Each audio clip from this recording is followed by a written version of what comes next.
How can we effectively communicate across perceived generational barriers? If you're very young, you're probably thinking, okay, boomer, you're going to tell me something I already know. No, maybe not. Yes, I am a boomer, but yes, I have figured out how to communicate effectively with Gen Xers, with millennials, and with Gen Zers. And now my granddaughters are Gen Alpha people. How do we communicate effectively across those perceived barriers?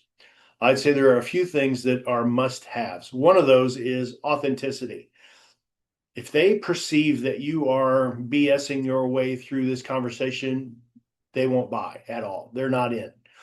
But if they find that you're genuine, that you have a clear heart, that you are authentic in the way that you're communicating by asking good questions and leaning into their discussion, that will help a lot to be able to overcome the barriers.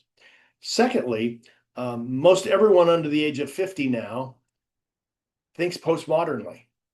They're not happy with black or white or this or that or good or bad. They think in shades of gray almost entirely. And if you say, hey, about what about this or that, they'll say both. If you say, is that good or bad? Oh, I think it's kind of both. They'll want that gradation of color more than they like the sharp contrasts of things. And so finding a way to communicate in a way that they understand is really important. One of those things that I've found across the years has been really important is that postmodern thinkers would rather discover truth than be taught it. So my best way of communicating with people across outside my own generation is to ask good questions.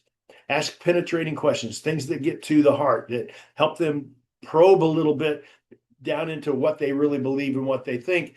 And I can usually get to where I want to go in terms of teaching or helping them understand something by asking really good questions and leading the process that way.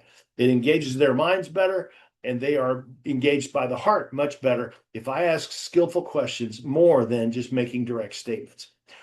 Finding a way to communicate authentically by using wise questions is a great way to communicate across generational barriers. If you'd like to talk about this or any of the other things we've been talking about, please let's connect. I'd love to serve you, your staff, your people in ministry. However, I can serve you, I'd love to. Give me a shout and we'll talk it over. Thanks.